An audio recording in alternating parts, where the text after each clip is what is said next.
Dostlar salam. Yeni dersimizde sizlerle görüşmeme çok şadam. Bugün biz sizinle Çin dilinde həftənin günlərini, ayları, illəri öğreneceğiz. Yani mövzumuz təqvim mövzusudur. Öğreneceğiz ki Çin dilinde həftənin günləri necə adlanır, aylar necə adlanır, illər necə deyilir. Keçək dersimizin birinci hissəsinə mövzumuzla bağlı olan sözlərlə tanış olaq. Birinci sözümüz gün sözüdür.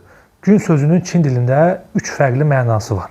Birincisi tian, ikincisi hao, üçüncüsü r. R sözü daha çok resmi sənədlərdə gün kimi istifadə olunur. Tian daha çok gündəlik danışıqda istifadə edildiğimiz gün sözüdür. Hao isə ayın günləri dediyimizdə istifadə olunan gün sözüdür. İkinci sözümüz bugün. Jintian, sabah, mingtian, dünən, zuotian, sırağa gün, qiantian, biri gün, hotian, her gün, meitian, bütün gün, chuantian, yarım gün, bantian. İndi keçək həftə sözünə. Çin dilində həftə sözü xinqi mənasını verir. İndi həftə sözü ilə bağlı bəzi sözlərlə tanış olaq. Bu həftə Çin dilində zhege xinqi, gələn həftə xiage xinqi, keçən həftə shangge xinqi, bir həftə yige xinqi, bütün həftə zhenge xinqi, hər həftə meige xinqi, yarım həftə bange xinqi. İndi keçək həftənin günlərinə. Deməli dostlar, Çin dilində həftənin günlərinin Azərbaycan dilində olduğu kimi xüsusi bir adlandırması yoxdur. Yəni bazar ertəsi, çərşənbə axşamı, çərşənbə kimi sözlərdən istifadə olunmur. Çin dilində həftənin günlərini yaratmaq üçün həftə sözünün sonuna sadəcə rəqəm əlavə etmək lazımdır. Biz öyrəndik ki, Çin dilində həftə sonu xinqi, bu sözün sonuna 1, 2, 3, 4, 5, 6 rəqəmlərini əlavə etməklə biz Çin dilində həftənin günlərini yarada bilərik. Məsələn, birinci gün, yəni bazar ertəsi, xinqi, ikinci gün, xinqi er, üçüncü gün, xinqi san, dördüncü gün, xinqi si, beşinci gün, xinqi wu, altıncı gün, xinqi liu.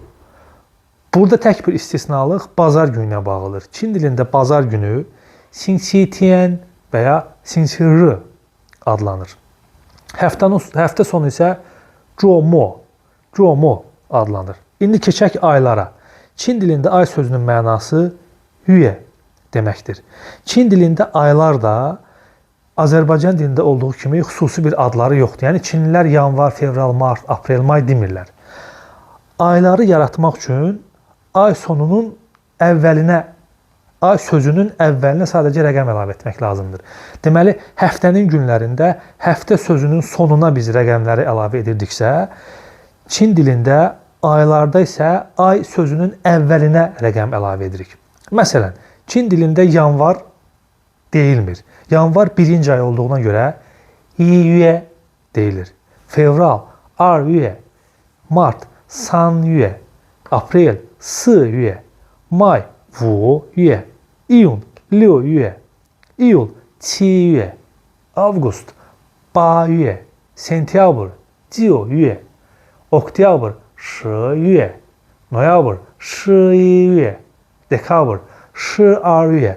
Buradaki yi 1 deməkdir, ar 2 deməkdir, san 3 deməkdir, sı 4 deməkdir, wu 5 deməkdir, liu 6, qi 7, ba 8, jiu 9, shi 10, shi 11, şiar isə 12 deməkdir.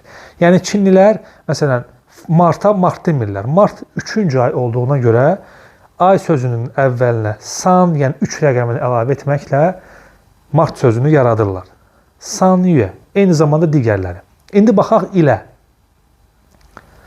Çin dilində il, nian, bu il, jinnian, gələn il, mingnian, keçən il, qunian.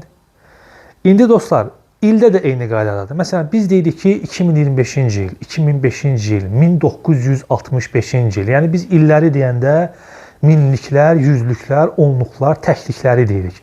Amma Çin dilində illəri deyəndə belə bir qayda yoxdur. Çin dilində illər həmin ilin, belə deyək də, içində hansı rəqəmlər varsa, o rəqəmləri ardıcıl sadalamaqla deyirlər. Məsələn, 2005-ci ildə Çinlilər 2005 demirlər.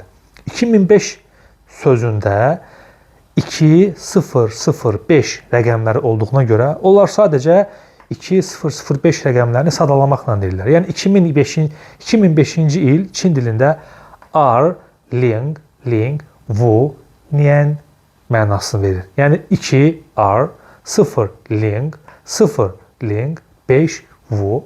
İndi baxaq digərinə. 2026-cı il. Yenə Çin dilində 2026-cı il Azərbaycan dilindəki kimi deyilmir. Onlar sadəcə 2026 il deyə həmin ili yaradırlar. Yəni Çin dilində 2026-cı il demək üçün 2 nədir? Er, ling, liu, nian. Burada bəzi sözlərimiz qaldı ay ilə bağlı. Onlara da baxaq. Bu ay 这个月, gələn ay 下个月, keçən ay 上个月, bütün ay 整个月. Dostlar, keçək dərsimizin ikinci hissəsinə öyrəndiyimiz sözlərdən istifadə edərək başlayaq cümlələr qurmağa. Dostlar, indi isə keçək dərsimizin ikinci hissəsinə və öyrəndiyimiz sözlərdən istifadə edərək müəyyən cümlələr quraq. Çin dilində bugün həftənin neçəsidir və ya bugün həftənin neçənci günüdür sualını vermək üçün bu cümlədən istifadə edirlər. Bu sual cümləsindən. 今天星期几? Bugün həftənin neçənci günüdür? 今天星期六. Deyək ki, bugün həftənin şənbə günüdür. 6-cı gündür. Və ya bugün həftənin məsələn 5-ci günüdür. 今天星期五.